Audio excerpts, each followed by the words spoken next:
তাহলে আমরা আবার শুরু করছি। আমরা যে কথাগুলো বলতে শুরু করে দিয়েছিলাম সেগুলো আমরা আরেকবার বলি। আমার নাম ঋত্বিক মল্লিক, আমার সঙ্গে রয়েছে রাতুল গুহ। আমরা বিশেষজ্ঞ কমিটি, পশ্চিমবঙ্গ সরকারের শিক্ষা বিভাগের।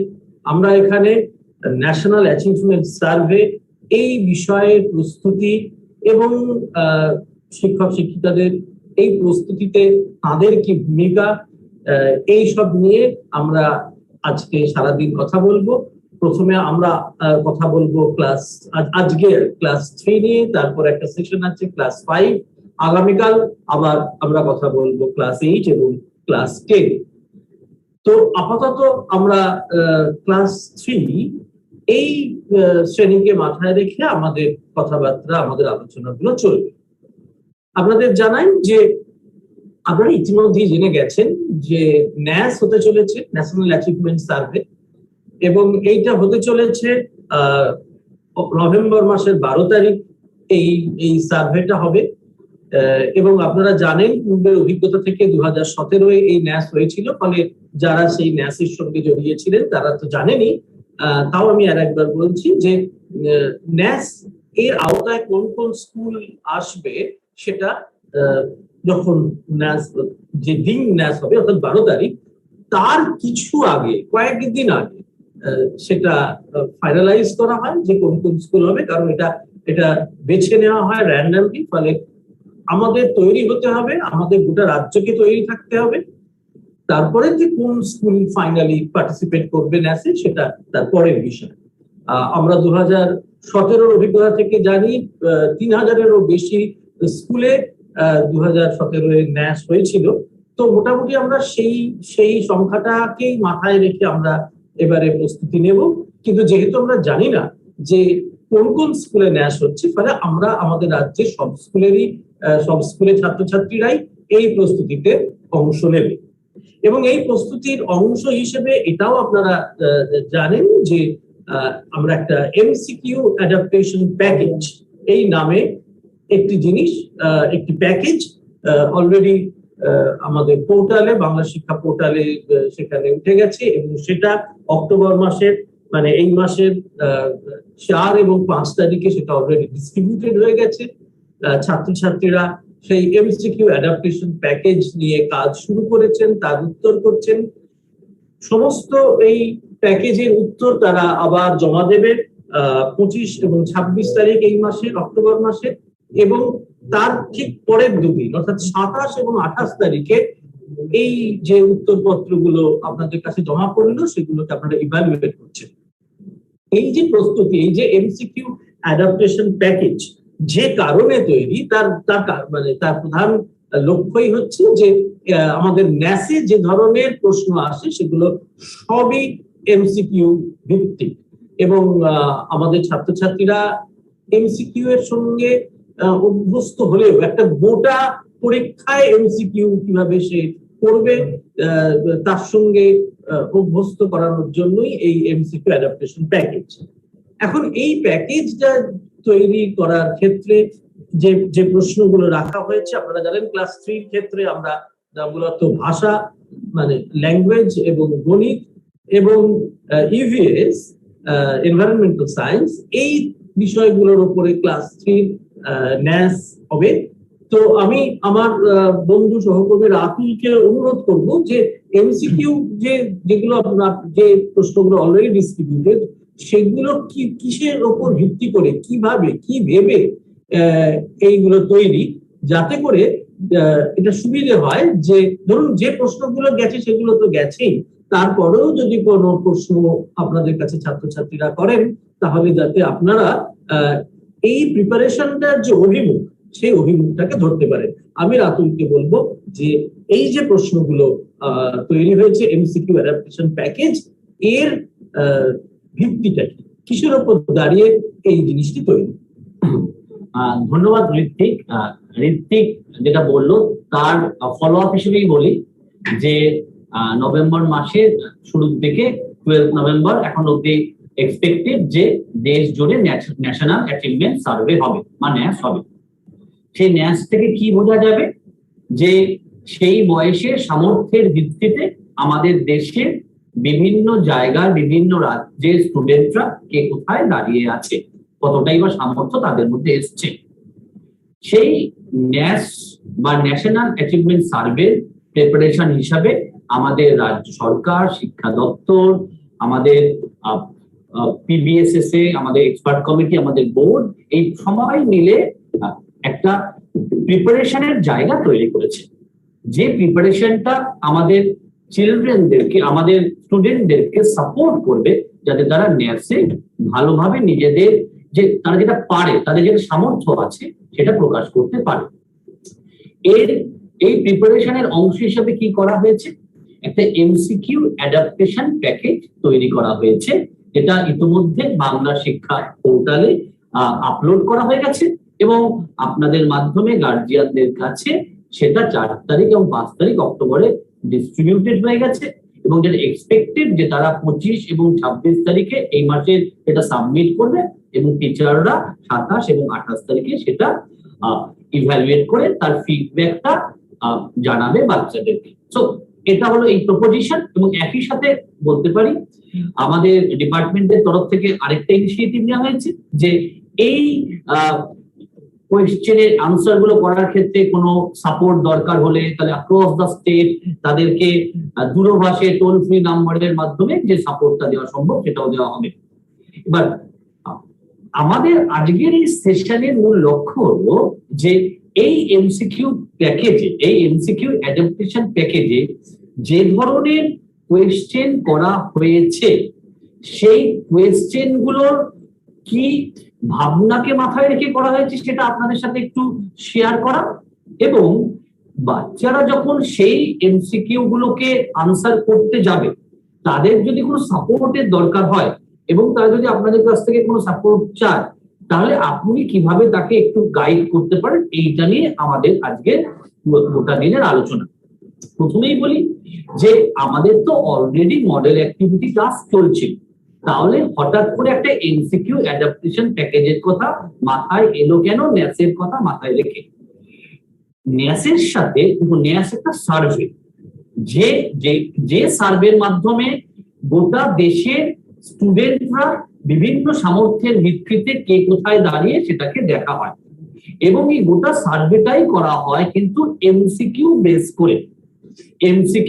করে। তাই আমাদের model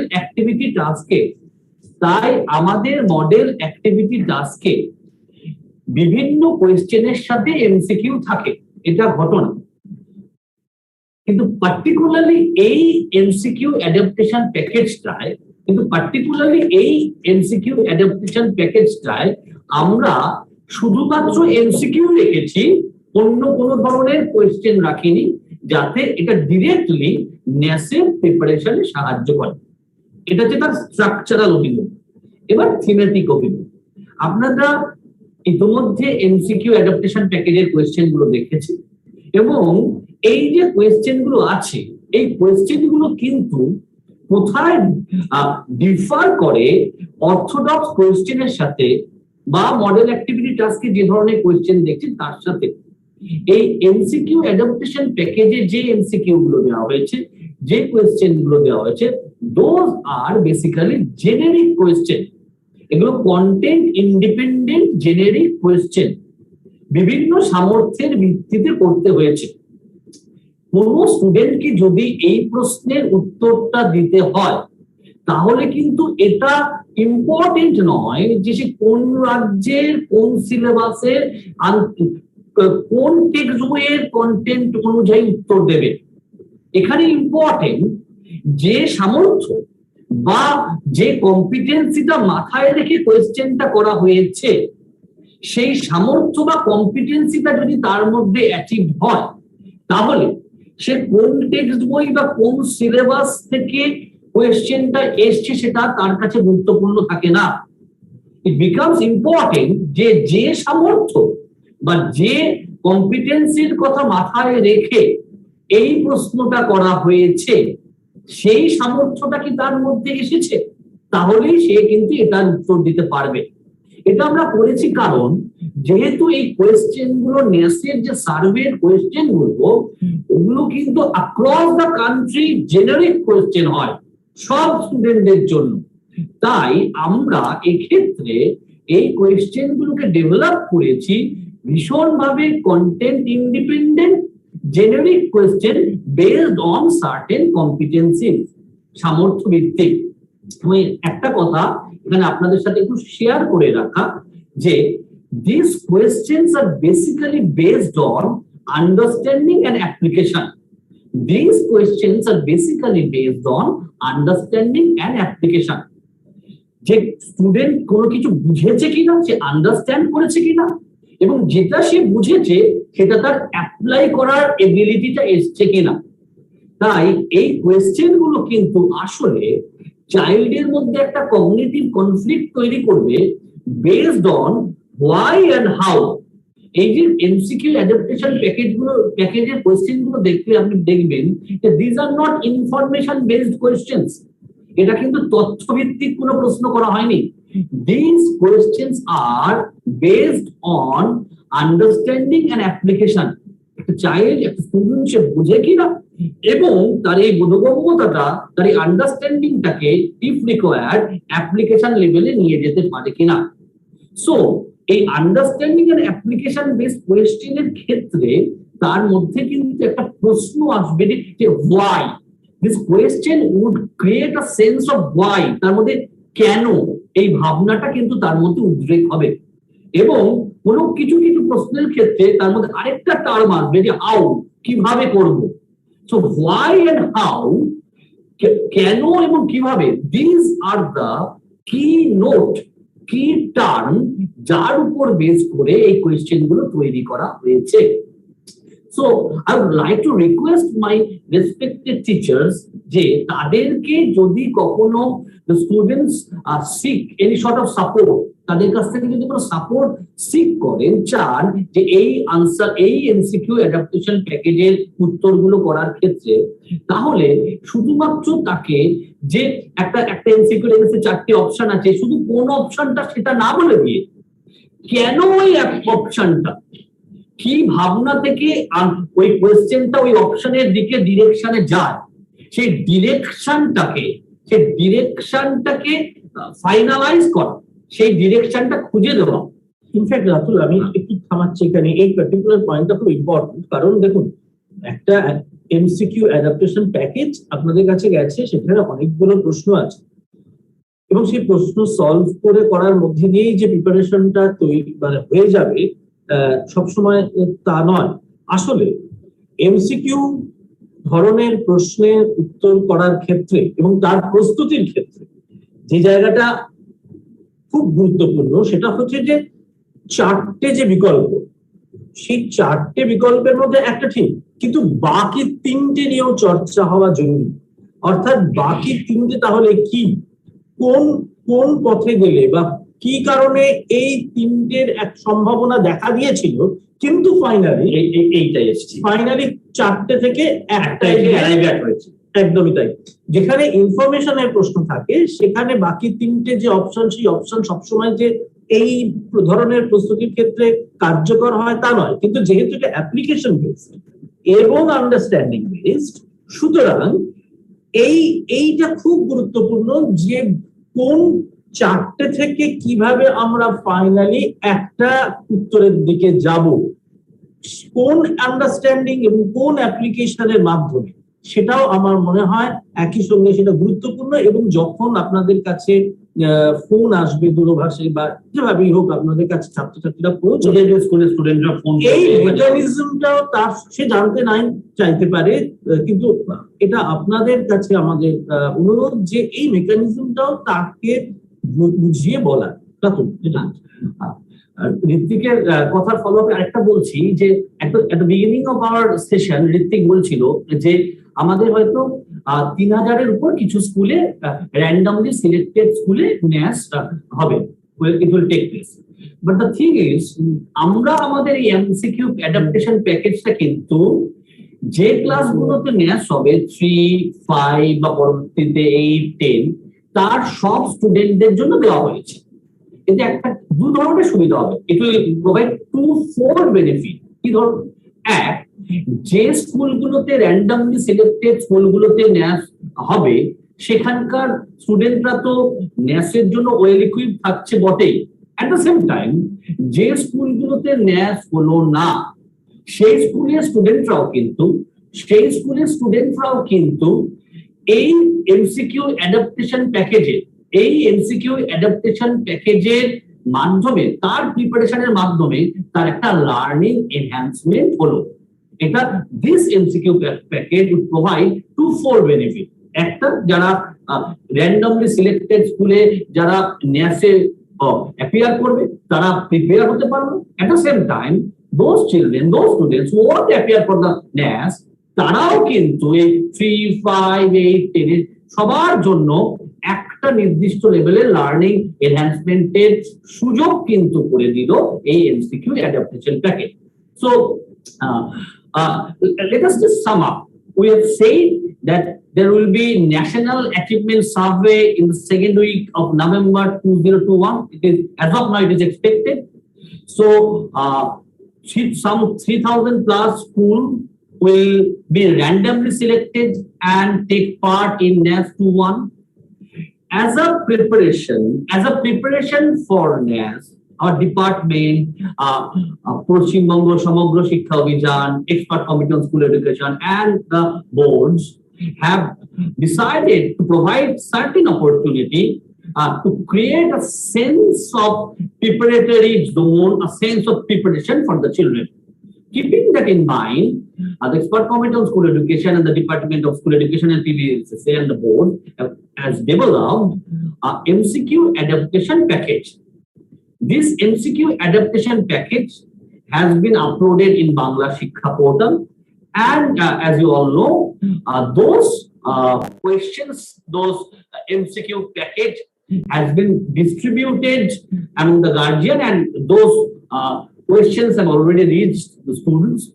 Now, we have already discussed this particular package. This particular package has certain motives, certain aims.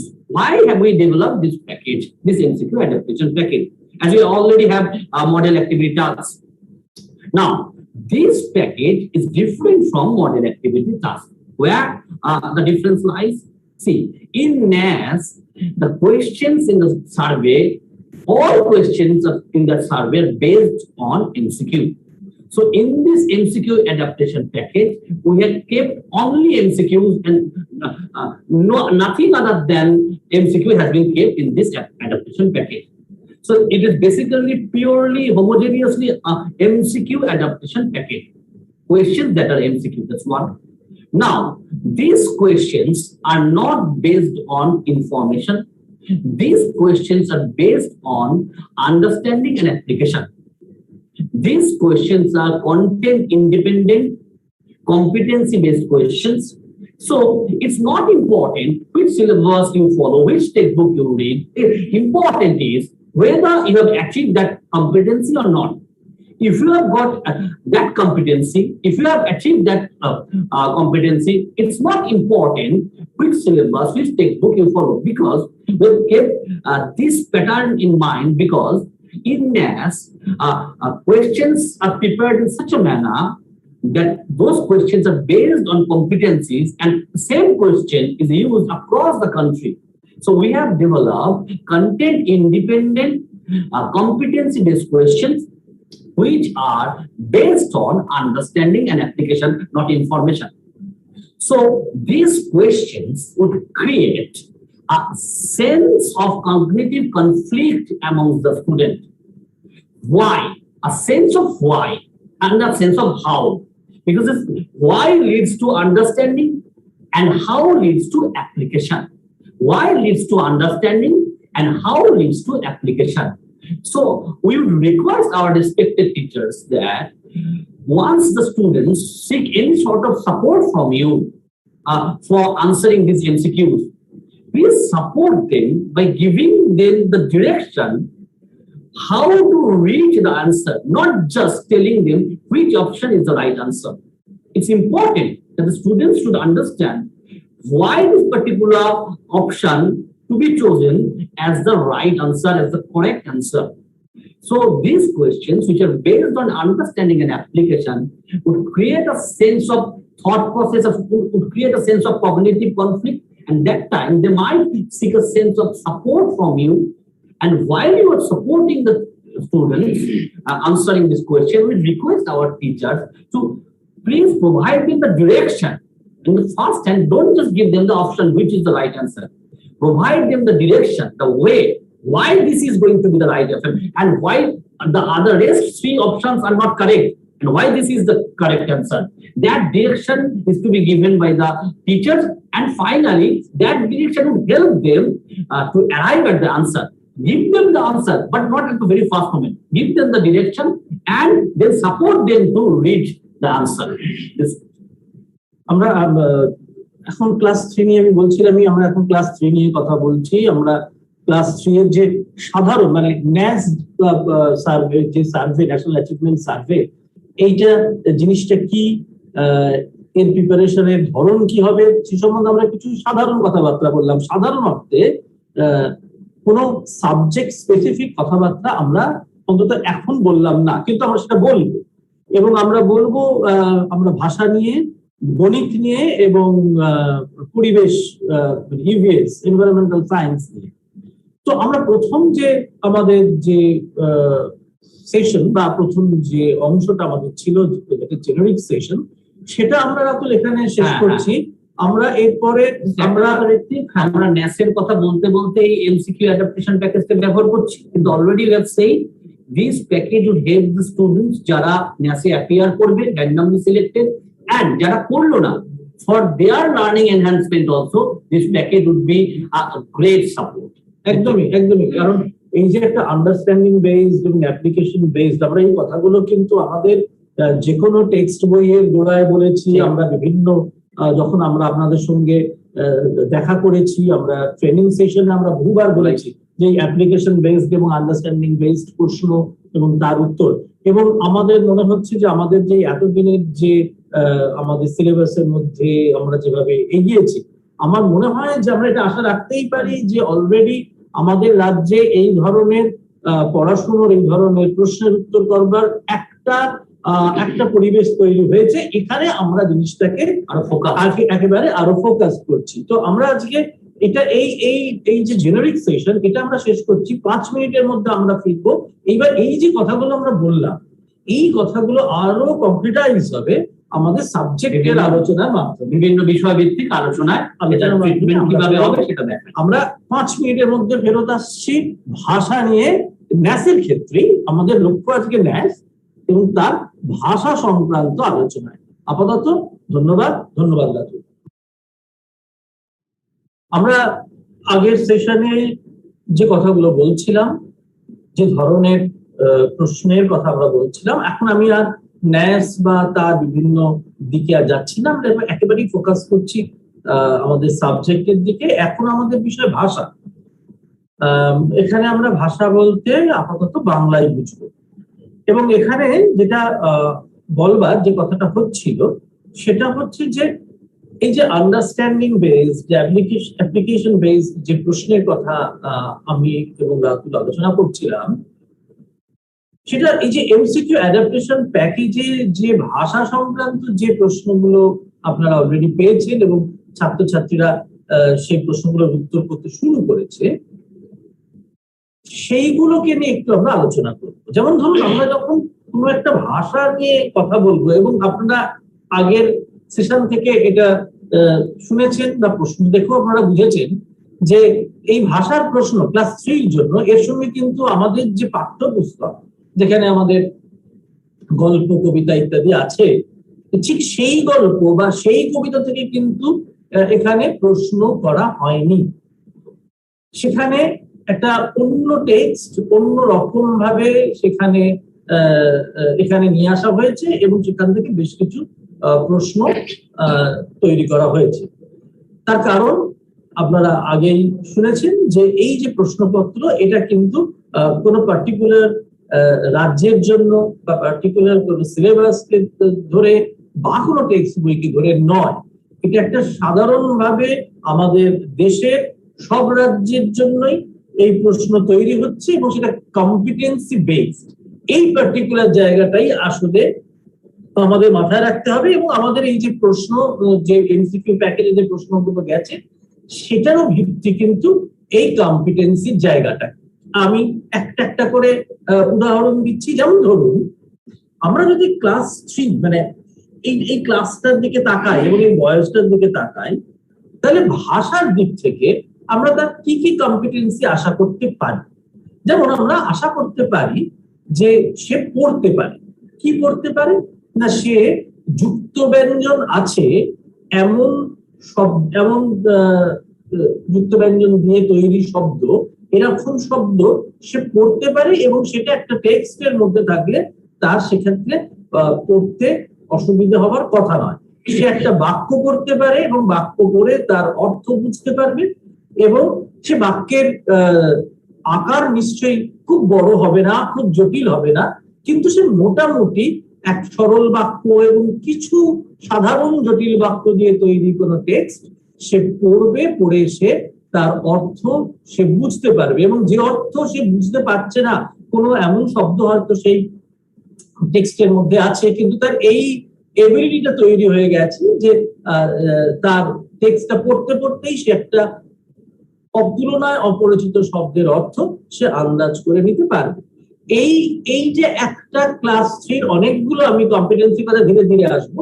ধরা যাক আমরা যদি এটাকে আমাদের একটা প্রথম কারণ আপনারা অলরেডি দেখেছেন যে আমাদের যে প্রশ্নপত্র সেটা সবই একটা করে টেক্সট দেওয়া আছে এবং সেই টেক্সটের সঙ্গে জড়িয়ে আছে এমন কিছু প্রশ্ন। এইরকম ভাবে আমাদের প্রশ্নপত্র তৈরি। ফলে প্রাথমিকভাবে এবং প্রধানত পড়তে পারা, পড়ে বুঝতে পারা, এটা হচ্ছে আমাদের এবং সেটা ক্লাস 3 মতো করে এটা হচ্ছে আমাদের প্রথম কম্পিটেন্সি, যেটা আমরা আপাতত আমি রুদ্রের কাছে এই আমরা আলোচনাটা এভাবে করব। আমি হয়তো একটা কম্পিটেন্সি কথা তুলবো এবং রুদ্র সেই কম্পিটেন্সিটা কিভাবে প্রশ্নের মাধ্যমে ব্যক্ত হয়েছে সেই কথাটা রুদ্র বলবে। যেমন আমি এখানে বলবো যে এই যে রুদ্র এই যে কম্পিটেন্সি, যে আমরা আশা করছি যে ছাত্রছাত্রীরা পড়তে পারছে, যুক্ত ব্যঞ্জন থাকলেও সেই যে তৈরি শব্দ সে পড়ে উঠতে পারবে এবং তার অর্থ বুঝতে পারবে। এইটা আমাদের এই যে এমসিকিউ প্যাকেজ যেটা গেছে, অ্যাডাপ্টেশন প্যাকেজ, সেখানে কিভাবে রিফ্লেক্টেড হচ্ছে।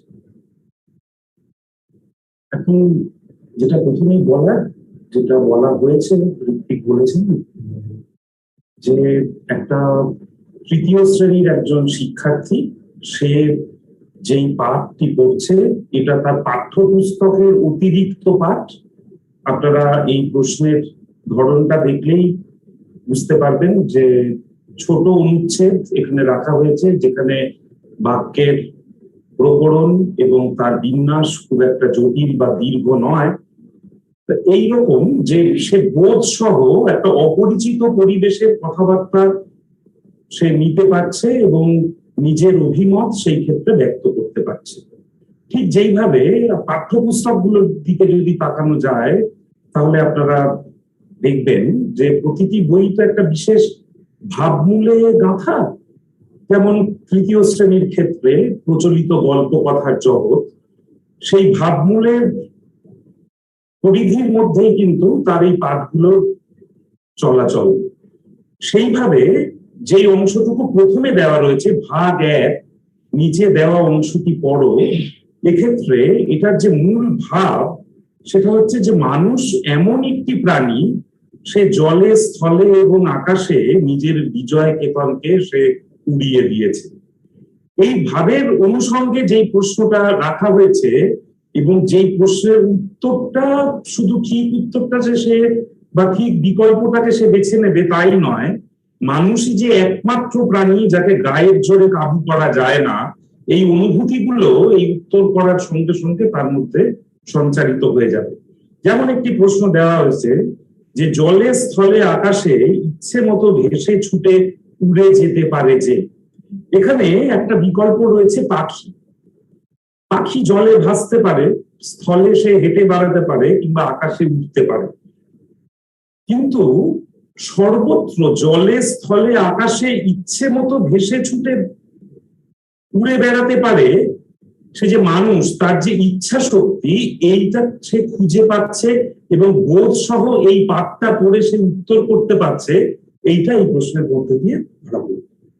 ঠিকই। এবং এখানে একটা কথা আমরা বারবার বলবো, সেটা হচ্ছে যে আমাদের এটা এটা এটা গোড়াতেই বললাম যে আমাদের টেক্সট বইয়ের থেকে প্রশ্ন এখানে আসছে না, কিন্তু এটাও সত্যি যে আমাদের টেক্সট বইগুলো থেকে তার যে চলনটা এবং সেখান থেকে তার যে শেখাটা, সেই শেখাটাই কিন্তু হয়তো পার্টিকুলার ওই টেক্সট এখান থেকে এখানে আসবে না, বা যখন ন্যাস হবে তা সেখানে থাকবে না, কিন্তু যে ধরনের টেক্সট তারা ক্লাস 3 তে পড়ছে একদমই, মানে যেমন সেই জায়গাটায় এখানে খুবই সাহায্য করবে। একটা প্রশ্নের দিকে আমি যাব, সেটা এমসিকিউ প্যাকেজে আছে, রুদ্র আমাদের সেই জায়গাটা বলবে। আমি বইয়ের জায়গাটা একটু ধরি, যেমন ধরুন আপনাদের নিশ্চয়ই খেয়াল আছে আমাদের একেবারে গোড়ার দিকে ক্লাস 3 বইয়ের গোড়ার দিকে সত্যি শোনা বলে একটা আমাদের টেক্সট আছে, এবং তার যে অ্যাক্টিভিটি অংশে ওই গল্পটাকে আর একবার তার মধ্যে সে বুঝেছে কিনা, তার সিকোয়েন্সটা বুঝেছে কিনা, এইটা করার জন্য আমাদের 5-7টা ছবি দেওয়া আছে এবং তাহলে একটা করে লাইন লিখতে হয়। আসলে এই লাইনগুলো লিখলে গল্পের নির্যাসটা সেখানে চলে আসবে।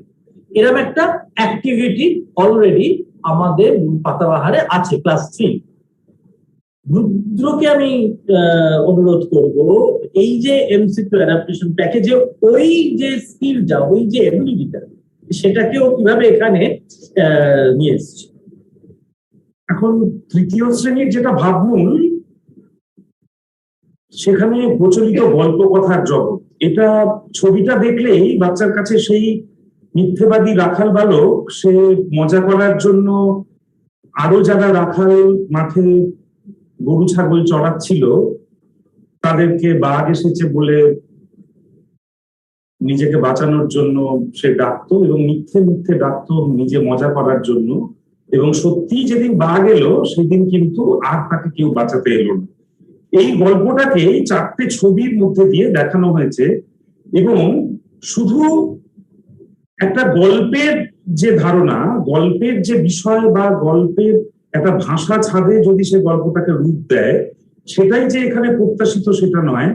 যে এখানে একটা প্রশ্ন, 7 নম্বর প্রশ্নটা, যেটা দ্বিতীয় পাঠের দ্বিতীয় প্রশ্ন, যে ছবিগুলিতে কজনের হাতে লাঠি দেখা যাচ্ছে, এখানে যে উত্তরটা ঠিক হবে সেটা তো একটি বিকল্পে রয়েছে, কিন্তু এটা দেখে নেবে বাচ্চাটা যে একজনের হাত থেকে কিন্তু সেই বাঘটি আসায় ভয়ে তার হাত থেকে লাঠিটা পড়ে গেছে। এই যে একটু খুঁটিয়ে দেখা, একটা ছবিকে বিশ্লেষণ করতে শেখা, এবং একই সঙ্গে সেই ছবিটাকে দেখে একটা গল্পের রূপ দেওয়া, এইটা খুব জরুরি। এই বিষয়টাকে এখানে গুরুত্ব দেওয়া হয়েছে। আরেকটা যেটা দিক, সেটা হচ্ছে এক একটা যে অনুচ্ছেদ বা একটা ছবির গুচ্ছ ব্যবহার করা হয়েছে, তার নিরিখে এখানে সর্বাধিক 5টি করে প্রশ্ন রাখা হয়েছে, অর্থাৎ 3টে সেটে মোট 15টি প্রশ্ন তার অনুশীলনে এবং পরিচিতির জন্য রাখা হয়েছে।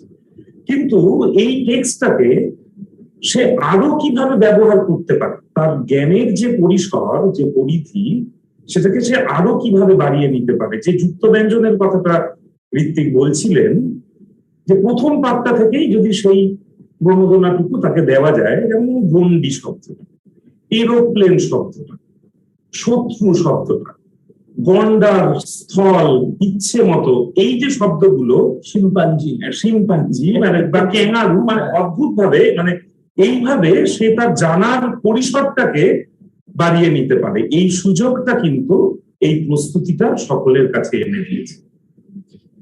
আমরা বারবার বলছিলাম যে একটা কম্পিটেন্সি বেসড একটা প্রশ্নের কথা, তো এটা খুব স্পষ্ট হচ্ছে আশা করি, যে অর্থাৎ আমরা যেটুকু আলোচনা করলাম, যে পড়ে বুঝতে পারা, অপরিচিত শব্দকে আন্দাজ করতে পারা, ছবি থেকে গল্পে পৌঁছানো, এগুলো তো আমরা বললাম। আর একটা ব্যাপারের মধ্যে হয়ে গেছে, সেটা হচ্ছে যে হ্যাঁ, একটা ভাব আছে, একটা থিমে আছে গল্পগুলো, তার সঙ্গে সঙ্গে শুধু তো একটা টেক্সট তো শুধু থিম আর এই দিয়ে থাকে না, তার মধ্যে কিছু খবর থাকে।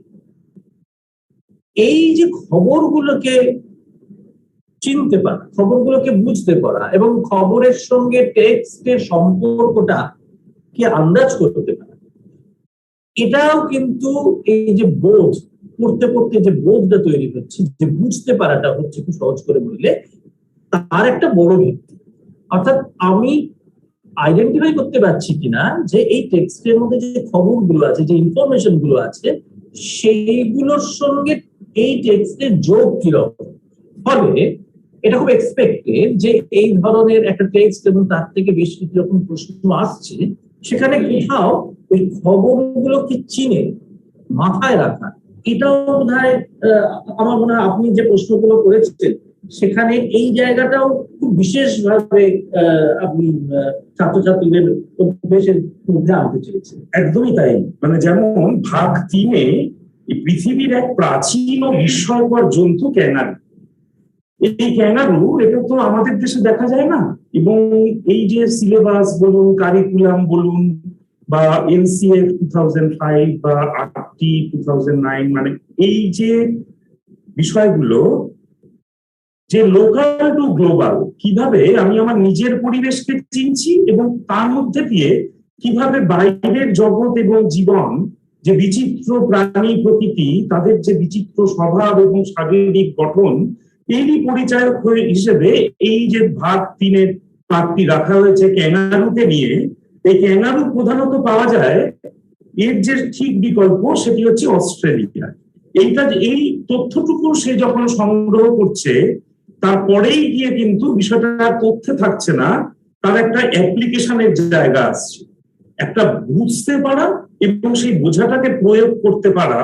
ক্যাঙ্গারু বিস্ময়কর প্রাণী, এটা সে সেই শিরোনামেই পড়েছে, কিন্তু সেটা কি সে জোরে লাফাতে পারে এই কারণে, তার পেছনের পা দুটো তার সামনের পায়ের থেকে বড় সেই কারণে, নাকি তার বাচ্চা বরণ করার একটা থলি রয়েছে সেই কারণে, নাকি সে বাচ্চাকে বিপদ থেকে রক্ষা করতে পারে সেই কারণে?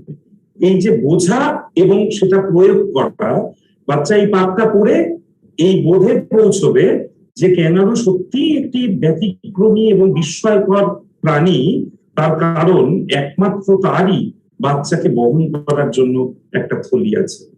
খুব কাছাকাছি এই বিকল্পগুলো, খুব কাছাকাছি, যে কোনো একটাই হতে পারে, কিন্তু সেই অ্যানালিটিক্যাল অ্যাপ্রোচ, সেই ক্রিটিক্যাল থিঙ্কিং এর দিকে তাকে মোটিভেট করা, এটা একটা খুব বড় বিষয়। এটা এক।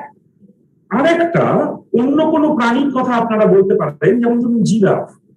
জিরাফের যখন সন্তান প্রসব করেন, অনেকটা উঁচু জায়গা থেকে সে যখন ভূমিষ্ঠ হয়, তখন মা জিরাফ সেই ছোট জিরাফকে আঘাত করে।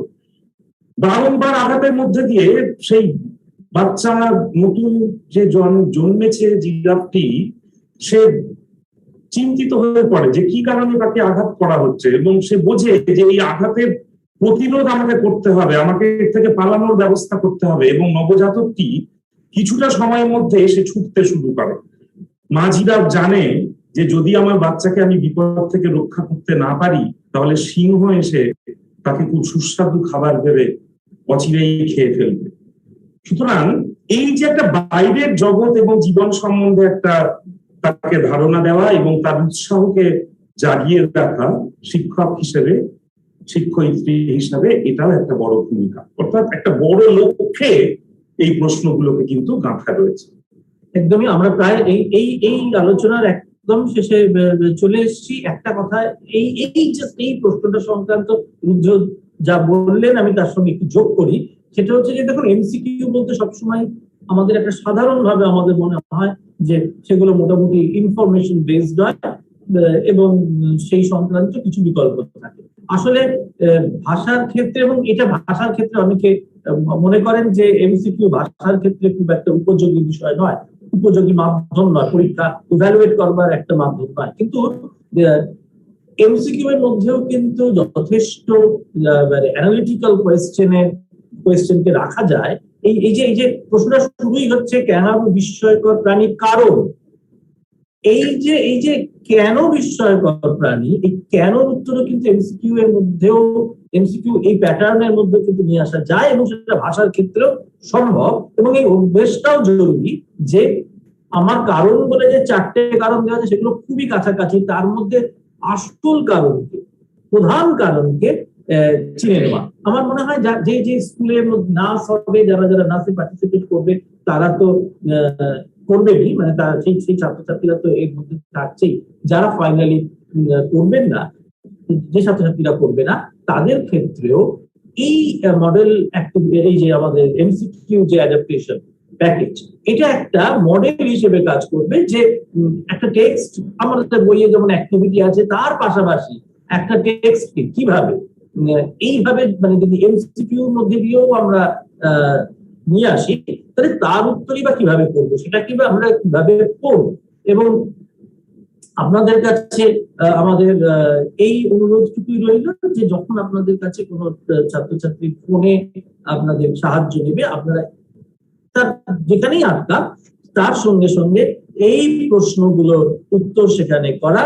হ্যাঁ, এবং সেখানে একটা ধরুন আমি একটা উদাহরণ দিচ্ছি, ধরুন লালন পালন, এটা আমাদের এমসিকিউ অ্যাডাপ্টেশন প্যাকেজের ভাষার একেবারে শেষ যে প্রশ্নটা, যে লালন পালন করার অর্থ। এই লালন পালন করার অর্থ এখানে 4টে দেওয়া আছে: বহন করা, বড় করা, খাওয়ানো এবং সাবধান করা। ঠিক কোনটা, এটা যেমন তাকে এমসিকিউ এর উত্তর হিসেবে আপনি তাকে সাহায্য করছেন, বলে দিচ্ছেন, তেমনি লালন পালন আমরা যদি বড়ভাবে ভাবি যে ছাত্রছাত্রীদের এই পার্টিকুলার পরীক্ষার জন্য শুধু নয়, এই ধরনের পাঠাভ্যাসের ক্ষেত্রেও লালন পালন কথাটা কি অর্থে ব্যবহার হয় সেটা যদি আমরা মাথায় রাখি, তাহলে আমাদের মনে হয় যে আমাদের ছাত্রছাত্রীরা একটা কথা আমাদের একটু উল্লেখ করি, হয়তো একটু অপ্রাসঙ্গিক, তাও একটু উল্লেখ করি, কেননা একটু আমরা আশা নিয়ে শেষ করি।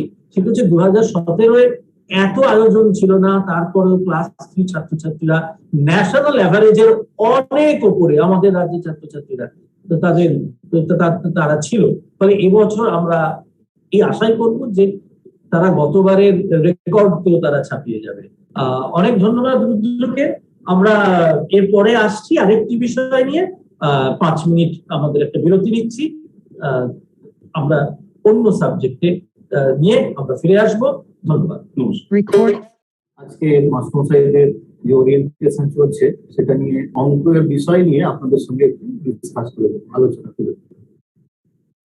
ক্লাস 3 এই বাচ্চারা ন্যাসের উপযুক্ত হয়ে যাতে ওঠে, তার জন্য আমাদের এই অনুষ্ঠানটা হচ্ছে। এখন ন্যাসের যে এমসিকিউ গুলো আছে আমাদের মনে রাখতে হবে, আমাদের টেক্সট বইয়েতে যে এমসিকিউ গুলো রয়েছে তার থেকে একটু আলাদা, ধরনটা একটু আলাদা। টেক্সট বইয়ে তো একটা সাবজেক্টের বইয়ের ভেতর থেকে সমস্ত প্রশ্ন আসে, কিন্তু ন্যাসে যে এমসিকিউ গুলো আছে সেইগুলো বা আসবে যেগুলো, সেগুলো কিন্তু একটা ক্লাসকে বেস করে হলেও সেই ক্লাসে ওঠার জন্য যে যে ক্লাস পেরিয়ে এসেছে বাচ্চারা, সেই পুরো ক্লাসের অভিজ্ঞতার নিরীক্ষিত। সেই জন্য এই এমসিকিউ গুলো কিন্তু ইনফরমেটিভ টাইপ নয়, এটা জেনেরিক টাইপ। এখানে ছেলেদের আন্ডারস্ট্যান্ডিং আর অ্যাপ্লিকেশন এই দুটোর উপর বেস করতে প্রশ্নগুলো তৈরি। যেমন ধরুন একটা এক্সাম্পল হিসেবে আমরা যদি সেট করি যে কতগুলো নাম্বার ক্লাস 3 বাচ্চাকে দেওয়া হয়েছে, সেই নাম্বারগুলোর মধ্যে থেকে কোনটা ছোট বা কোনটা বড় সেটা চুজ করতে দেওয়া হবে। 4টে অপশন থাকবে। আমরা প্রশ্ন দিলাম, 4টে সংখ্যা বা 5টা সংখ্যা দিলাম, তার মধ্যে বললাম যে কোনটা সবচেয়ে ছোট সংখ্যা। এবারে আমরা অ আ ক খ দিয়ে 4টে অপশন দিয়ে দিলাম। তো সেই 4টে যে সংখ্যা দিয়েছি আমরা, সেই 4টে সংখ্যার মধ্যে কোনটা ছোট বা কোনটা বড়, এই আন্ডারস্ট্যান্ডিংটা বাচ্চা থাকবে। এই আন্ডারস্ট্যান্ডিংটা যদি থাকে তাহলে কিন্তু বাচ্চা ওই 4টে অপশন থেকে নিজের উত্তরটা খুঁজে পাবে। আমরা যারা রিসোর্স টিচার, আমাদের উদ্দেশ্য হবে বাচ্চাকে কিন্তু তার ডিরেকশনে পৌঁছে দেওয়া। আমরা আমাদের কাছে কোনো বাচ্চা যদি আসে, কিছু জানতে আসে, আমরা সরাসরি তাকে উত্তরটা বলবো না, বরং সেই উত্তরটা কেন এবং কিভাবে হচ্ছে সেই ডিরেকশনটা আমরা বাচ্চাদের দেখিয়ে দেবো। এবং তার ভিত্তিতে দেখবো যে বাচ্চাটা সে নিজেই উত্তর খুঁজে পাচ্ছে। এবং এর একটা প্রেক্ষিত যদি আমরা তৈরি করতে পারি তাহলে আমরা এর অনেক উপকারও পাবো। কিরকম না, দেখবো ওই টাইপের যে প্রশ্নগুলো আসতে পারে সেই উত্তরগুলো কিন্তু আমাদের বাচ্চারা দিয়ে দিতে পারছে। আমরা কতগুলো সংখ্যা দিতে পারি, সংখ্যা দিয়ে বললাম যে এই সংখ্যাগুলোকে ছোট থেকে বড় সাজাও, বা উল্টোটাও বলতে পারি ছোট থেকে বড় না করে বড় থেকে ছোট সাজাও। তো এই ঊর্ধ্বক্রমে সাজাও বা অর্ধক্রমে সাজাও যেটা যদি দিই, তাহলে বাচ্চাকে সেই সংখ্যাগুলোর মধ্যে কোনটা ছোট কোনটা বড় সেটা বুঝতে হবে। না বুঝলে তো হবে না। সে যদি বুঝতে পারে কোনটা ছোট কোনটা বড়, তাহলে সে ছোট থেকে বড় বা বড় থেকে ছোট সাজাতে পারে। আমাদের ক্লাস 3 বাচ্চা যারা আছে তারা এই যে 4 রুল, যেটা এই 4 রুল মানে যোগ বিয়োগ গুণ ভাগ এর প্রয়োগ শিখছে কিনা সেটা কিন্তু জানার দরকার। সেই জন্য আমরা ছোট ছোট অঙ্কের মাধ্যমে সেটা যেতে পারি। আমরা যদি বলি যে তুমি বাজার থেকে 24টা প্যাকেট বিস্কুট কিনে তুমি দেখলে যে এক একটা প্যাকেটে 5টা করে বিস্কুট আছে। এবারে তোমার কাছে যতগুলো বিস্কুট হলো তার থেকে তুমি তোমার ভাইকে 10টা বিস্কুট দিলে, তাহলে তোমার কাছে কতগুলো রইল? এটা অঙ্কের ভাষাতে কিভাবে লিখবে? আমরা 4টে অপশন অঙ্কের ভাষায় ঠিক করে দিলাম। তো এখানে দেখুন যে প্রবলেমটা আমরা বলছি, সেখানে গুণের একটা বিষয় আছে এবং বিয়োগের বিষয় আছে। তাহলে এই গুণ এবং বিয়োগ এই বিষয় দুটো যদি বাচ্চাদের কাছে পরিষ্কার হয়, তাহলে কিন্তু আমরা দেখব যে সে খুব সহজেই এটা যে সরলগুলো যে 4টে অপশন থাকছে তার মধ্যে কোন অপশনটা ঠিক সেটা কিন্তু খুব সহজে বলতে পারে। একটা উদাহরণ আমাদের স্যার বলছেন, সেটা নিয়েও একটু বাচ্চারা কিভাবে উত্তর করবে একটু জেনে নিন। আচ্ছা, ট্রেনের কামরায় কিছু সংখ্যক যাত্রী আছে আর কিছু সংখ্যক যাত্রী পরে স্টেশনে নেমে গেল। তাহলে এইটা থেকে সে যদি হিসেব করে যে আর কতজন বাচ্চা আছে, তাকে এটা জানতে হবে যে এটা কি করবে, যোগ না বিয়োগ না কি। যেহেতু যতজন ছিল তার থেকে কিছুজন নেমে গেল, সেই জন্য এটা বিয়োগ করতে হবে। সে বিয়োগ শিখেছে, কিন্তু এই বিয়োগের প্রয়োগ তাকে এইভাবে শিখতে হবে। অথবা সে ধরা যাক 70 টাকা নিয়ে বাজারে গেছে, বাজারে গিয়ে সে পেন কিনেছে 20 টাকা। তাহলে 70 টাকা থেকে যে 20 টাকা খরচ হয়ে গেল, সেই খরচটা হয়ে যাবার পরে কত টাকা আছে সেই যে হিসেবটা শিখবে, সেটা 70 থেকে ওটা বিয়োগ দিলে সে তার কাছে কত টাকাটা পেয়ে যাবে। অথবা এরকমও হতে পারে, ধরুন আমাদের স্কুলে অনেকগুলো বই এসছে, প্রতি ছাত্রকে 3টে করে বই দেওয়া হবে। ধরুন 500টা বই এসছে, 3টে করে বই দেওয়া হবে।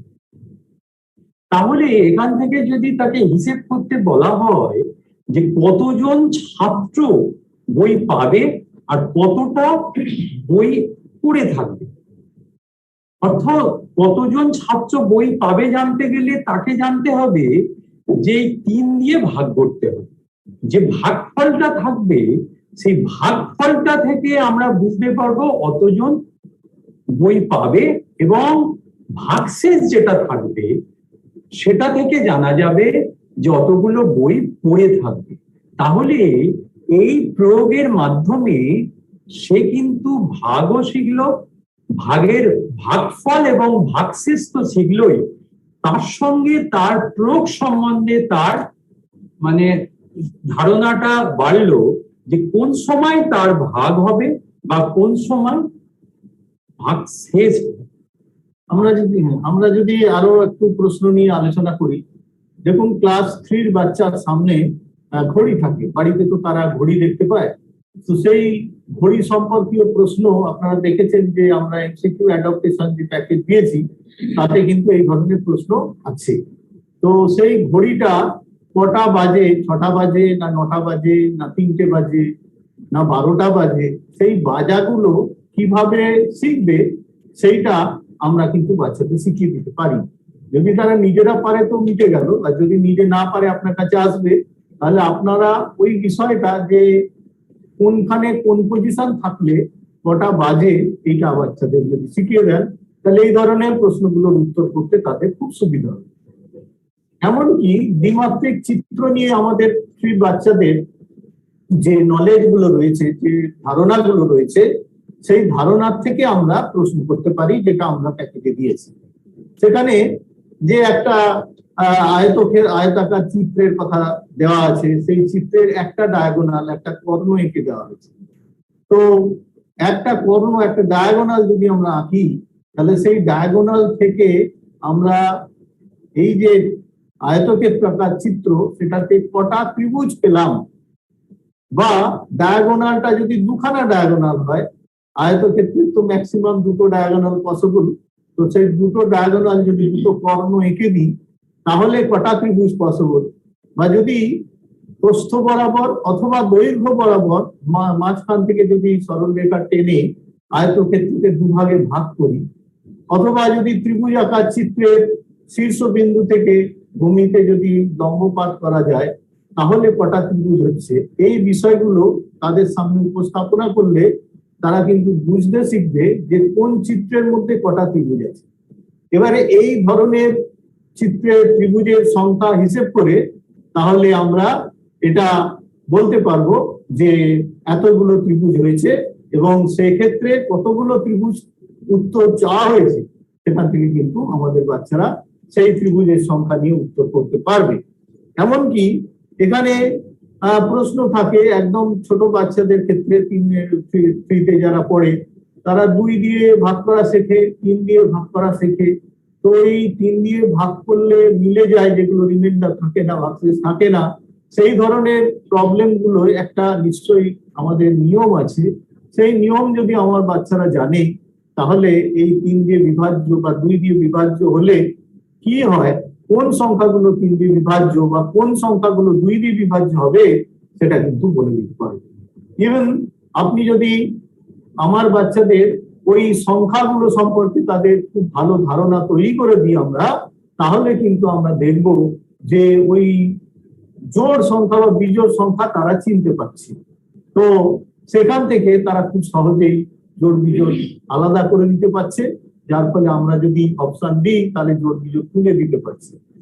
আমরা যদি এরকম প্রশ্ন ওদের সামনে রাখি যে একটা বাগানে একটা বাচ্চা তার বন্ধুরা মিলে 100টা গাছ লাগালো, আর তার অন্য এক বন্ধু, তার যে গ্রুপ আছে, গ্রুপ অফ ফ্রেন্ডস রয়েছে, তাদেরকে নিয়ে 75টা গাছ লাগালো। এবারে এই 100 আর 75 এর মধ্যে কোনটা বড়, মানে কারা বেশি গাছ লাগিয়েছে, তাহলে এই 100 আর 75 এই সংখ্যা দুটোর মধ্যে কোনটা বড় কোনটা ছোট, এই ধারণা যদি আমার বাচ্চার মধ্যে তৈরি হয়ে যায়, তাহলে কিন্তু তারা ওই কে বেশি গাছ লাগিয়েছে সেটা খুব সহজেই নিরূপণ করতে পারবে। এবং কত বেশি লাগিয়েছে সেটা বার করতে গেলে যোগ করতে হয় না, বিয়োগ করতে হয় না, গুণ করতে হয় না, ভাগ করতে হয়, সেটা যদি আমার বাচ্চারা জানে, তাহলে কিন্তু সে করে ফেলতে পারবে, এবং আমার প্রশ্নের যে উত্তর চাওয়া হয়েছে সেই উত্তর খুব সহজে বার করতে পারবে। তো মোদ্দা কথা, আমাদের এই আলোচনা থেকে একটা জিনিস পরিষ্কার আমরা বলতে পারছি যে আসলে আমরা যে চয়েস গুলো দিয়েছি, সেই চয়েসটা পেতে গেলে অঙ্কটাকে ভালো করে পড়তে হবে, সেই অঙ্কটা পড়ে বুঝতে হবে, বুঝে কিন্তু সে ওই প্রশ্ন থেকেই উত্তর করতে পারবে। এর জন্য তাকে আগে থেকে অনেক কিছু মুখস্থ করে আসতে হবে না, অনেক কিছু ইনফরমেটিভ জিনিস তাকে ভেবে আসতে হবে না। সেই প্রশ্নটাকে যদি খুব ভালো করে স্টাডি করে বুঝতে পারে, তাহলে কিন্তু উত্তর করতে পারবে। আমরা রিসোর্স টিচাররা বাচ্চাদের ঠিক এই কাজটাই করবো। তারা যখন আমাদের কাছে আসবে, আমরা কিন্তু তাদেরকে বলবো যে কিভাবে এই উত্তরে পৌঁছানো যায়। সেটা যদি আমরা বলতে পারি, তাহলে আমাদের কাজ ঠিকঠাক পথেই চলবে, এবং আমাদের বাচ্চারা ন্যাসে কিন্তু একটা রিমার্কেবল রেজাল্ট করবে। আপনারা জানেন যে এর আগে 2017 যে পরীক্ষা হয়েছিল, তাতে আমাদের বাচ্চারা ভালো রেজাল্ট করেছিল, এবং সেক্ষেত্রে দেখবো আমরা এবছরে আমাদের বাচ্চাদের রেজাল্ট এই প্যান্ডেমিক সিচুয়েশন হয়তো তার থেকেও বেটার হয়ে যেতে পারে। অনেক প্রতিকূলতা আছে, অনেক অসুবিধা আছে, কিন্তু তার মধ্যেও আমরা যদি আমাদের এই উদ্দেশ্যটাকে ঠিকঠাক ডিরেকশনে নিয়ে যেতে পারি, তাহলে কিন্তু আমাদের বাচ্চারা সফল হবে এবং খুব ভালো রেজাল্ট করবে। হ্যাঁ, এই জোড় বিজোড় সম্পর্কে স্যার বলছিলেন 2 দিয়ে ভাগ করলে জোড় হবে, 2 দিয়ে ভাগ করে যদি বিভাজ্য হয় জোড় হবে, আর যদি ভাগশেষ 1 থাকে তাহলে কিন্তু বিজোড় হবে। কিন্তু এই জোড় বিজোড় সম্পর্কে আরেকটু ধারণা যদি করা যায়, যে একক স্থানীয় অঙ্কে যদি 1, 3, 5, 7, 9 থাকে, এই দেখেও আমরা কিন্তু বুঝতে পারবো যে কোনটা জোড় কোনটা বিজোড়। অর্থ একক স্থানীয় অঙ্ক থেকেই আমি যত বড়ই সংখ্যা হোক, জোড় বিজোড় সম্পর্কে আমাদের একটা ধারণা কিন্তু হয়ে যাবে এবং এটা তখন সহজ লাগবে। এবং এ সম্পর্কিত আরো যদি আমরা এটার অনুশীলন করি অনেক অঙ্ক, এই যে আমাদের দেয়া হয়েছে যেটা মানে জাস্ট মডেল প্যাকেজ, এটা থেকে যদি অনুশীলন করা যায় আমাদের জ্ঞান বাড়বে এবং জ্ঞান থেকে আমরা কিন্তু আস্তে আস্তে আমাদের সহজ লাগবে এই কোশ্চেনটা এবং ন্যাসের পরীক্ষায় আমরা আরো ভালো করতে পারবো এবং আমাদের খুব ভালো রেজাল্ট হবে এই রাজ্যে, এই আশা করছি। সবাইকে শুভেচ্ছা এবং অভিনন্দন জানাচ্ছি। আপনারা নিশ্চয়ই আমাদের বাচ্চাদের তাগিদে তাদের কথা ভেবে এগিয়ে আসবেন এবং আপনারা শুধু নয়, আপনারা যারা রিসোর্স হিসাবে, রিসোর্স টিচার হিসাবে আজকে এই ট্রেনিংটা নিলেন, আপনারা স্কুলে গিয়ে আপনার যারা কলিগস আছেন তাদেরকেও এটা জানিয়ে দেবেন। কারণ বাচ্চারা স্কুলে মাস্টারমশাইদেরকে খুব পছন্দ করে, তারা মাস্টারমশাইয়ের কাছে যেটা জানে না সেটা জানতে আসবে এবং আপনারা যদি এটা শেয়ার করে দেন আইডিয়াগুলো, তাহলে কিন্তু আমাদের বাচ্চাদের খুব উপকার হবে। সবাইকে শুভেচ্ছা এবং অভিনন্দন জানিয়ে শেষ করলাম। নমস্কার। নমস্কার, আমি রুদ্রনীল ঘোষ। আমার সঙ্গে আছেন ডক্টর বিমান বাসু। নমস্কার। অনিন্দিতা দে। নমস্কার। আমরা আজকে আমাদের পরিবেশ এই বিষয় নিয়ে এই সেশনটাতে আলোচনা আরম্ভ করব। তার আগে কয়েকটা কথা বলা জরুরি। আপনারা আগে আলোচনাগুলি থেকে জেনেছেন যে ভারত সরকারের মিনিস্ট্রি অফ এডুকেশন নির্দিষ্ট সময় অন্তর জাতীয় পারদর্শিতার অভিক্ষা বা ন্যাশনাল অ্যাচিভমেন্ট সার্ভে যাকে বলে, সংক্ষেপে ন্যাস, সেটির আয়োজন করে। কেন আয়োজন করে? কারণ তারা জানতে চান যে শিক্ষার্থীদের লার্নিং লেভেলটা কি কোন জায়গায় আছে।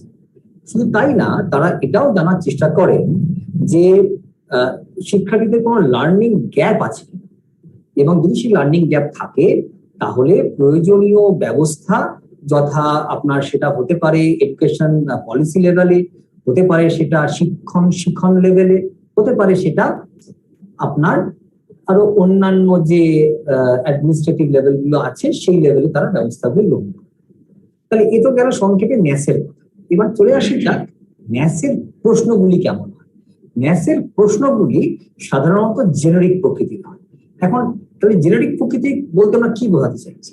এটাই বোঝাতে চাইছি যে ন্যাসের প্রশ্নগুলি সাধারণত কোনো একটি নির্দিষ্ট টেক্সট বই থেকে তৈরি করা হয় না। এছাড়াও আরেকটা জিনিস এখানে বলবো যে এই যে ন্যাসের প্রশ্ন, এগুলি সাধারণত শিক্ষার্থীর এতদিন অবধি যা জেনে এসেছে, যা শিখে এসেছে, তা যাচাই বা অ্যাসেস করার চেষ্টা করে। অর্থাৎ যদি আমরা ক্লাস 3 এর এনভায়রনমেন্টাল সায়েন্সের প্রসঙ্গে আলোচনা করছি, সেক্ষেত্রে ক্লাস 1, 2, 3 তে তারা যা জেনে এসেছে তার উপরেই কিন্তু প্রশ্ন আসবে, অর্থাৎ এতদিন ধরে সে যা জেনে এসেছে। এরপরে আসবো ন্যাসের প্রশ্ন। আপনারা জানেন বা শুনেছেন যে ন্যাসের প্রশ্নগুলি এমসিকিউ ধরনের হয়, কিন্তু এই যে এমসিকিউ ধরন যেটা বলছি বা বহু বিকল্প ভিত্তিক যে প্রশ্ন, তার সঙ্গে গতানুগতিক প্রশ্নগুলির কিছু ভিন্নতা আছে। কিন্তু এই ভিন্নতাটা কেন? কারণটা একটাই যে এই যে ন্যাসের যে প্রশ্ন, সেই ন্যাসের প্রশ্নগুলি সাধারণত শিক্ষার্থীদের বিভিন্ন দক্ষতা, যেমন সমস্যা সমাধানের দক্ষতা, ক্রিটিক্যাল থিঙ্কিং এর দক্ষতা, সিদ্ধান্ত গ্রহণের দক্ষতা, এমনকি ডেটা ইন্টারপ্রিটেশনের দক্ষতা, অর্থাৎ তথ্য বোঝা এবং তথ্যকে ব্যাখ্যা করার যে দক্ষতা, তার উপরেও কিন্তু জোর দেয়। অর্থাৎ সেগুলো সে যাচাই করতে চায় বা অ্যাসেস করতে চায় কোথায় শিক্ষার্থী দাঁড়িয়ে আছে।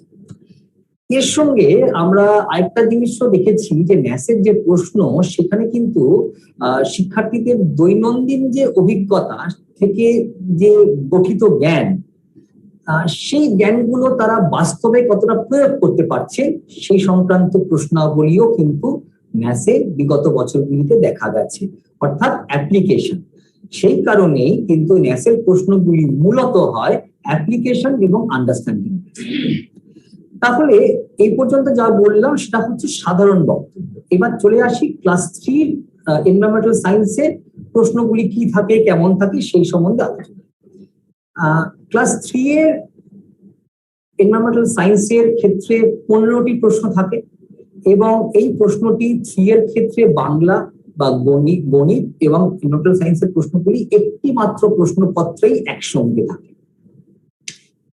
তাহলে এই গেল প্রশ্নপত্রের ধরন। আমরা এর পরের ভাগে একটু আলোচনা করব প্রশ্নগুলো কিছু নমুনা নিয়ে। You probably heard from the previous discussions that Government of India's Ministry of Education conduct the National Achievement Survey in periodic intervals. Now, why this is done? This is done to assess the learning level of the students. Apart from this, the learning gaps that the students may have are also identified, so that several necessary interventions can be undertaken in the education policy level, teaching practices, and learning. Now, this is about the general discussion on NAS. Now, coming to the type of questions that we usually get in NAS. In NAS, we usually get generic type of questions. Now, what is this generic type of question? Basically, this generic type of question means that the questions are not set from any specific textbook. Apart from this questions tries to assess whatever the student has learned till date. That means if we are talking about the questions of class 3 environmental science, the questions can come from classes 1, 2, and 3 because they are trying to assess what the student knows till date. Okay. Now, coming to the type of the question that NAS has. Now, in NAS, as we have heard in earlier sessions, that in NAS we have MCQ type of questions. But these MCQ type of questions are of a bit different genre. Why this is so? Because in NAS, these MCQ type of questions basically try to assess different abilities of the learners. Some of the abilities are problem-solving ability or skill, critical thinking ability, decision-making ability.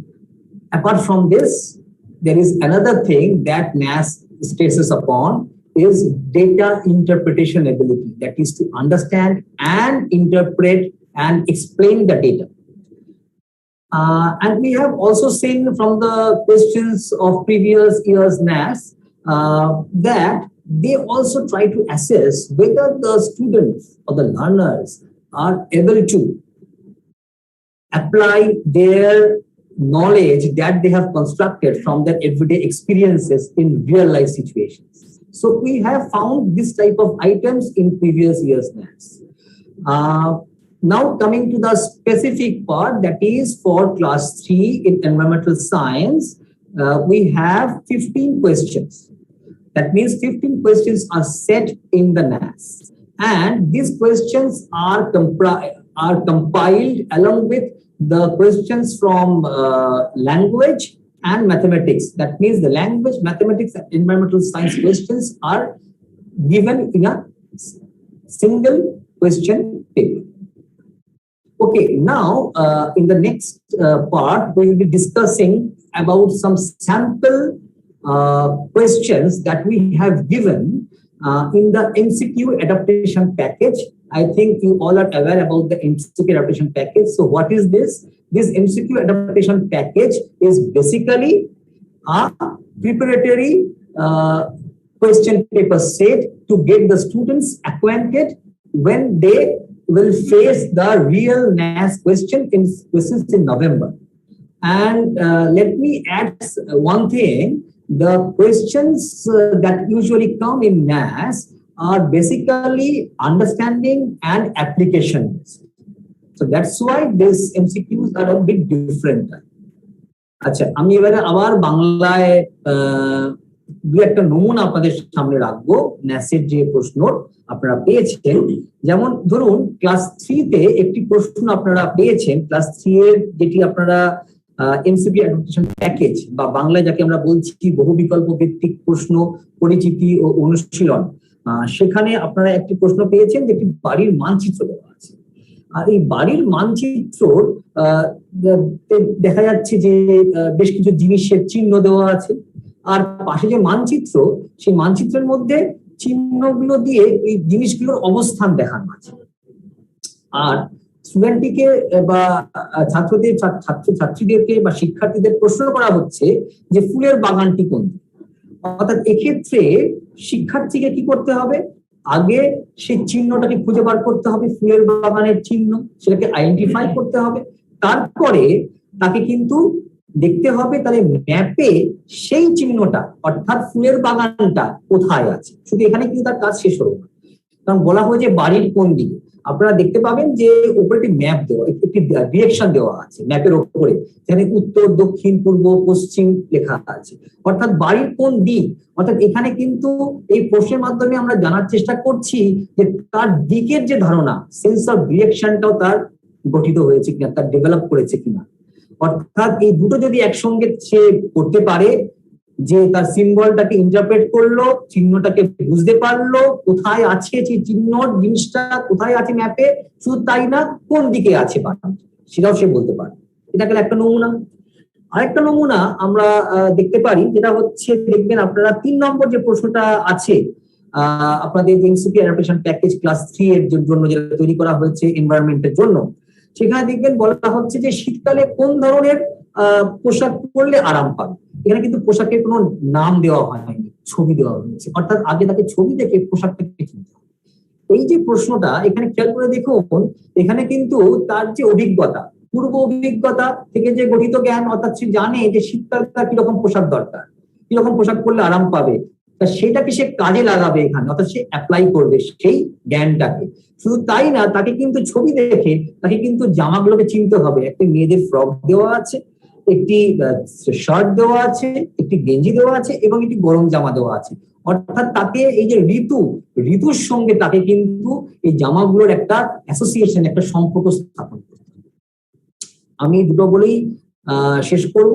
আমি তারপরে আমার যে দুই colleague আছেন তাদেরকে বলবো, তার আগে আমি প্রশ্নগুলো একটুখানি ইংরেজিতে একবার বলে নিই। Now let me discuss some sample questions that we have given in the MCQ adaptation package that you are already aware of. So let's take an example from the MCQ adaptation package. The question is question number 2 from our environment paper, and in that question we can see that a map is given, and inside the map certain symbols are given for different objects. So here the students are asked on which side of the house is the flower garden located. So first of all, the student will have to identify the symbol that is specified for the flower garden. Then he or she will have to locate that symbol within the map. His journey doesn't end here. Moreover, he will have to identify the side of the house where the flower garden is located. So for that reason, above the map, directions are given like north, east, south, west. So based on the location of the flower garden, he or she will have to specify on which side of the house the flower garden is located. That is, here we are not only trying to get the student to identify and use the symbols, but also we are trying to assess their sense of direction. Now let us just discuss about another question. The question is question number 3 from that same MCQ adaptation package for class 3. Here you will find the question is like this: by wearing which one of the following clothes will you feel comfortable in the winter? Just observe that here we have just not mentioned the name of the clothes. We have given the pictures. So first of all, they will have to identify the pictures.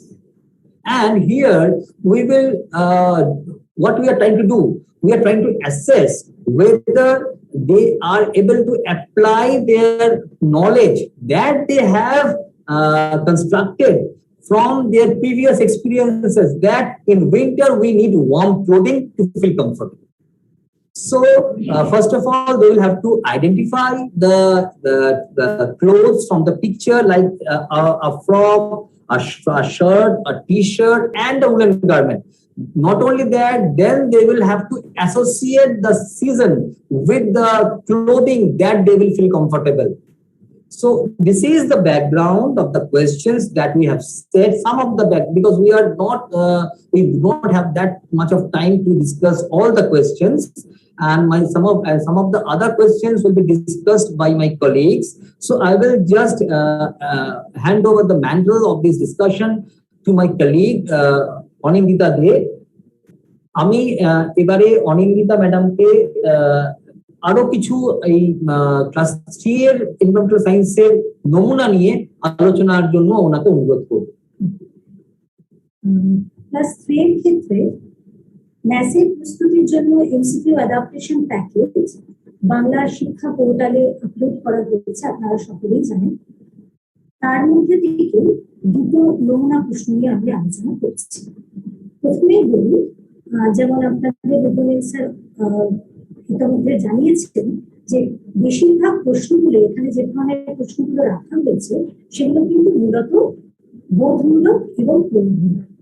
সেই সূত্র ধরে অনেক ক্ষেত্রে কিছু context develop করে তারপর তার থেকে প্রশ্ন তৈরি করা হয়েছে।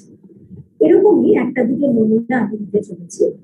প্রথম নমুনা হিসাবে একটা প্রশ্ন বলি, ছবিতে দেখা যাচ্ছে একটি বাড়ি তৈরি হয়েছে। বাড়ির চাল ছাওয়া দেওয়ার জন্য প্রকৃতি থেকে সরাসরি পাওয়া যায় এমন কোন উপাদান এখানে ব্যবহার করা হচ্ছে? চারটি বিকল্প দেওয়া আছে।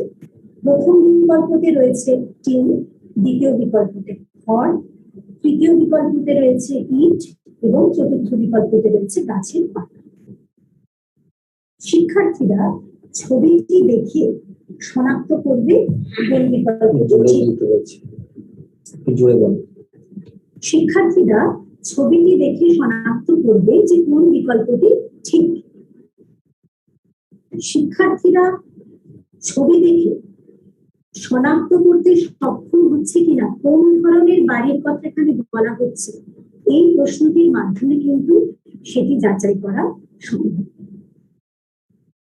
এবার আসি আরেকটি নমুনাতে। এখানে আপনারা দেখবেন এই এমসিকিউ অ্যাডাপ্টেশন প্যাকেজে ক্লাস 3 এর জন্য যে প্রশ্ন রাখা হয়েছে তার মধ্যে কি প্রশ্ন করা রয়েছে?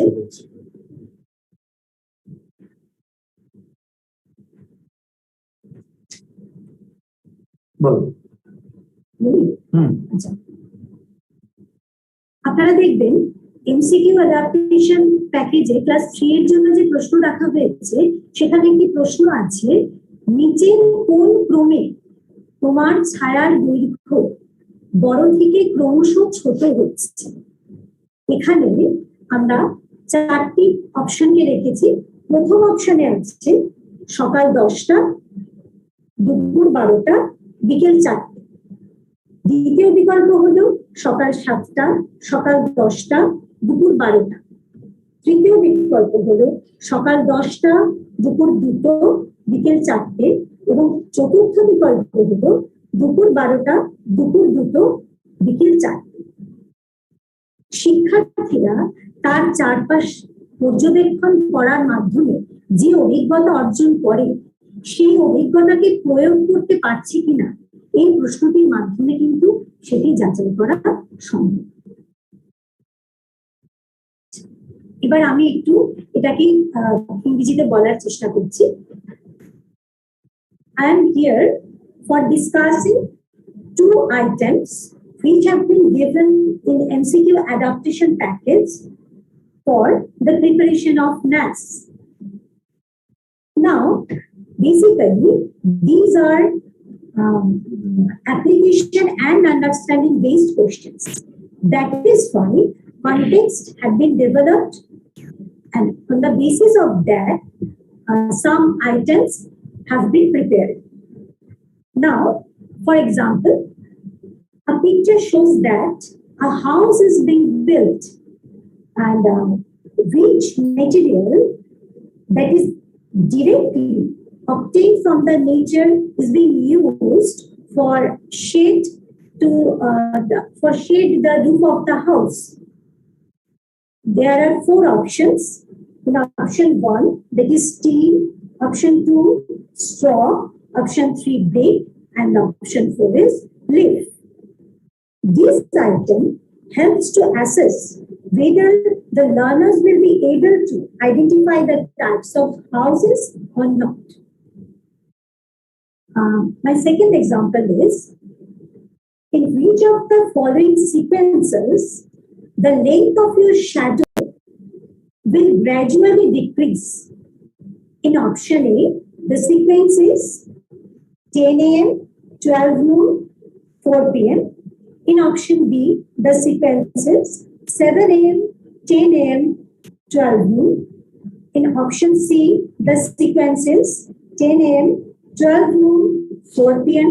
And in option D, the sequence is 12 noon, 2 p.m., 4 p.m. This item helps to assess whether the learners will be able to apply their experience that acquired from observation of their surroundings or not. Thank you. Thank you Animita. আমি দেখতে পাচ্ছি আপনারা অনেকে প্রশ্ন করছেন যে আমাদের কি কাজ করতে হবে। আমি সেই জায়গাটাতে আসবো, অবশ্যই আপনাদের প্রশ্নটার উত্তর আমি দেব, আপনারা একটু ধৈর্য ধরে শুনুন। আমি এরপরে আমাদের সঙ্গে আছেন ডক্টর ধীমান বাসু, আমি ওনাকে আরো এই ক্লাস 3 এর আরো কয়েকটা প্রশ্ন নিয়ে আলোচনা করার কথা বলবো, তারপরে আমি আপনাদের প্রশ্নটার উত্তর দেব। নমস্কার। দেখুন, ক্লাস 3 এর একটা প্রশ্ন আমি প্রথমে পড়ে শোনাচ্ছি এবং তারপরে তার একটু বিশ্লেষণ করার চেষ্টা করছি। প্রশ্নটা হচ্ছে, পথে যেতে যেতে তোমার তেষ্টা পেয়েছে, তোমার কাছে কিংবা আশেপাশে কোথাও জল নেই, রাস্তার ধারে ফলের দোকানে নানান রকমের ফল আছে, তেষ্টা মেটাতে তুমি কোন ফলটা সবচেয়ে আগে কিনতে চাইবে? অপশন দেওয়া আছে আপেল, আখরোট, খেজুর আর ডাব। এই প্রশ্নটা দেখুন, এটা কিন্তু কোনো বইয়ের সাধারণ কোনো বিশেষ বইয়ের একটা প্রশ্ন থেকে করা নয়, এটা একটা সাধারণ ধারণা থেকে যে আমার যদি সঙ্গে জল না থাকে তাহলে আমি জল কোথা থেকে পেতে পারি? কোনো না কোনো রসালো ফল থেকে। রসালো ফল থেকে, এবং এখানে সেই ধারণাটাও ভিত্তি করে এখানে যে কটা ফল দেওয়া আছে দেখা যাচ্ছে তাদের জলের পরিমাণ বা ওয়াটার কন্টেন্ট অনেকটা তফাৎ। আপেল অবশ্যই রসালো ফল, আখরোট এবং খেজুরে জলের পরিমাণ অনেক কম, এবং শেষকালে রয়েছে ডাব। তাহলে এই প্রশ্নের মাধ্যমে আমরা দেখতে পাচ্ছি যে এরকম একটা রিয়েল লাইফ সিচুয়েশনে বাচ্চা যদি আমরা ফেলে দিই তাহলে সে কিভাবে তার দৈনন্দিন জীবনে যা শিখে এসেছে সেখান থেকে সমস্যার সমাধান করতে পারে। দ্বিতীয়ত, 3 এর আরেকটি প্রশ্ন আছে, তোমাদের ঘরে অনেক পুরোনো কাগজ জমা, খবরের কাগজ জমা হয়েছে, কি করলে পরিবেশ দূষিত হবে না, তোমার ঘর খালি হবে, আবার নতুন কাগজ তৈরি করার ব্যবস্থাও করা যাবে? অপশন গুলো শুনুন। কাগজটুকু জ্বালিয়ে রান্না করা, কাগজকে কুচিয়ে ডাস্টবিনে ফেলে দেওয়া, পুরোনো খবরের কাগজে দোকানে বিক্রি করা, এবং কাগজের ঠোঙা তৈরি করা। এখানে একটা খুব ইম্পর্টেন্ট জিনিস হচ্ছে যে এখন সর্বত্র পৃথিবীতে দুটো ইম্পর্টেন্ট কনসেপ্ট। এক হচ্ছে কাগজ কিন্তু একটা অত্যন্ত দরকারি রিসোর্স বা আমাদের কাজের জিনিস, সেটাকে অপচয় যথাসম্ভব কমাতে হবে, এটা সর্বত্র এখন জোর দেওয়া হয়। এবং এটা আপনার যে কোনো বাচ্চাকে এটা শিখতে হবে যে সে যদি তার অব্যবহৃত কাগজটুকু, যে কাগজটুকু তার খাতা বইয়ে সেটুকু যদি সাদা পাতাও থাকে, তাহলে সে যদি কারোকে সেটা দিয়ে দেয় তাহলে সেও সেখানে লেখাপড়া করতে পারে। এমনকি পুরোনো খবরের কাগজও কিন্তু ফেলে দেওয়ার জিনিস নয়, পুরোনো খবরের কাগজকেও কিন্তু রিসাইকেল করা যায়। তাহলে এখানে আরেকটা খুব দরকারি কথা, জিনিস নষ্ট করা শুধু নয়, এখানে রিসাইক্লিং এর কনসেপ্টটাও তার তৈরি হয়েছে কিনা দেখতে চাওয়া হয়েছে, যে কিভাবে কাজ করলে আমি সেখান থেকে আবার নতুন কাগজ ব্যবহার করতে পারবো, তৈরি করতে এবং ব্যবহার করতে পারবো।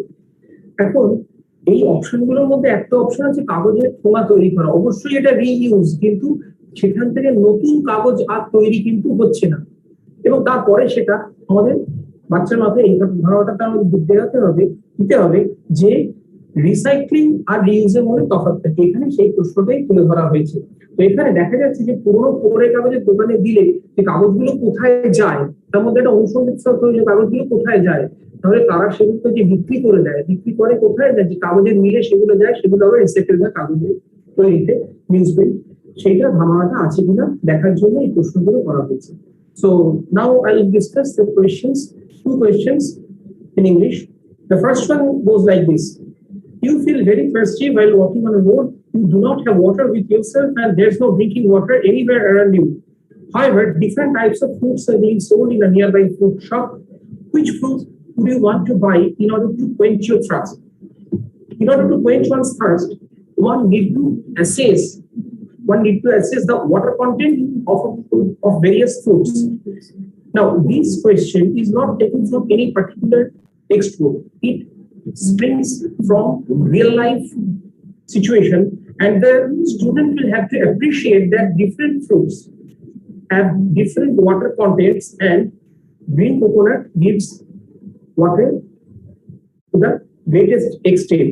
So this will help him understand that knowledge cannot be taught in each and every situation, and it should be constructed from daily experience.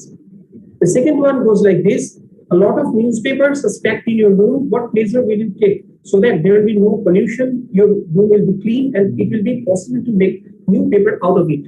The options are cooking food by setting paper aligned, tearing apart the paper in small pieces and throwing it in the dustbin, selling it in a shop that trades old newspapers, and the fourth one goes like this: making paper bags with the paper. Now, here we have tried to assess whether the student has acquired the 2 important pieces of information or concepts. One is that if we burn something, we pollute the environment. Nowadays, people are putting great emphasis upon conservation of paper and reuse and recycling. Now, the 4 options. Among the 4 options, the first one pollutes environment. The second one, although it doesn't pollute environment to that extent or that directly, but it's not the feasible or acceptable solution. The third one goes like this: selling it in a shop that trades old newspapers. Now, this one gives a possibility that paper may be recycled, because they'll have to acquire the concept that these shops, they sell their papers to some paper mills, which recycle this paper to make new newsprint. And the fourth one goes like this: making paper bags. Although the difference between the third and the fourth options is this: that the third option goes for recycling and the fourth option goes for reuse. Now, here we have put emphasis on the recycling of the material, which is paper. So the third option will be correct. Now, this also is not a content of any particular textbook. This sort of sense should grow in our students if they're going to be the future citizens.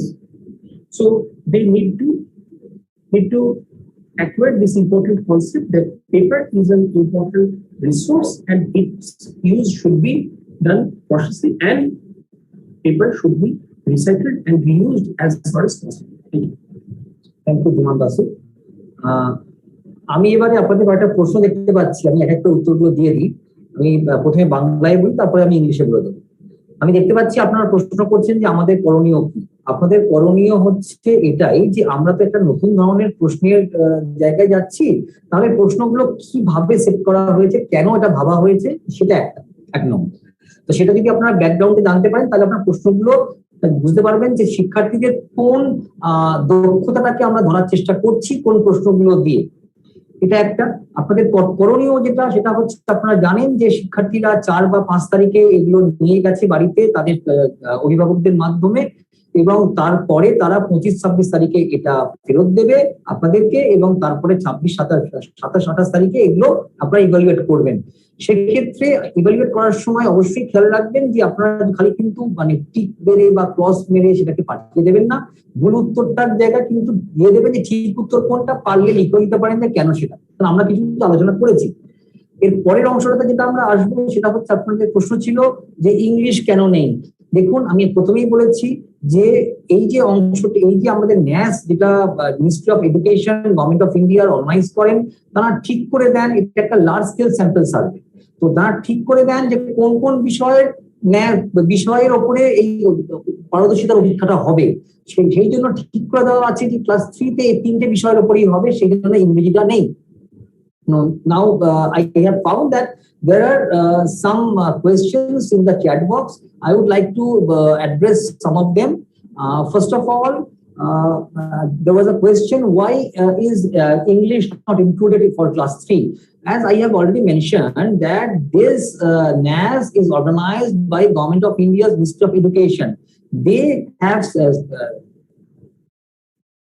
specifically mentioned that only 3 subjects will be assessed for class 3.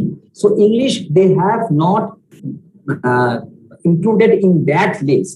So that's why English is not there.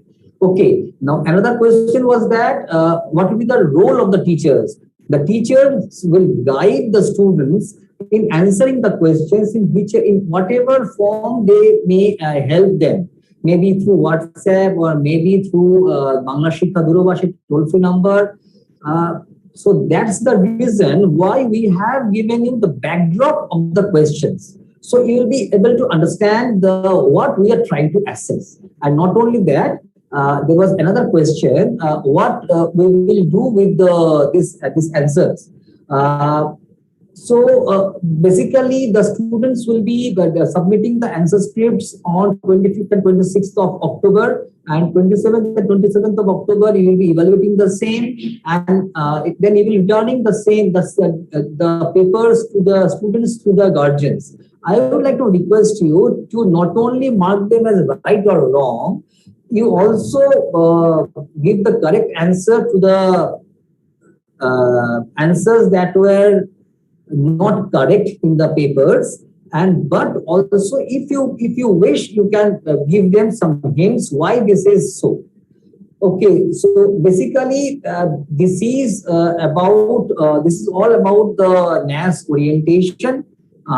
I think we will have full cooperation from your side, and we will be ending the session with this. আমি আপনাদের সবাইকে এটা বলে শেষ করতে চাইবো যে আপনাদের এই যে সহযোগিতা আমরা সবসময় পাবো, শিক্ষকদের সহযোগিতা ছাড়া তো এই প্রোগ্রামটা তো সফল হবে না। সেজন্য ছাত্রছাত্রীদের আপনারা যেভাবে পারবেন তাদের সাহায্য করবেন উত্তরগুলো তৈরি করতে। যদি তারা বাংলা শিক্ষা দূরভাষী হতে পারে বা যদি কোনো হোয়াটসঅ্যাপ গ্রুপ থাকে বা যেরকম ভাবে আপনারা তাদেরকে পাবেন, এবং আমি আশা করব যে আপনারা এই এমসিকিউ অ্যাডমিশন প্যাকেজটা ওদের করতে সাহায্য করবেন, এবং আমরা এটাও আশা রাখবো যে এর ফলে যে ন্যাস 2021 নভেম্বরে যেটা অনুষ্ঠিত হবে নভেম্বরের 12, তাতে আমাদের রাজ্যের শিক্ষার্থীরা যথেষ্ট ভালো ফল করবে। আপনাদের সবাইকে অসংখ্য ধন্যবাদ। আমরা 3 জন ছিলাম বিশেষজ্ঞ কমিটির, আমরা 3 জন সদস্য আপনাদের সঙ্গে এতক্ষণ ইন্টারঅ্যাক্ট করলাম। আপনাদের অসংখ্য ধন্যবাদ জানিয়ে আমি এই সেশনটা শেষ করছি। Thank you.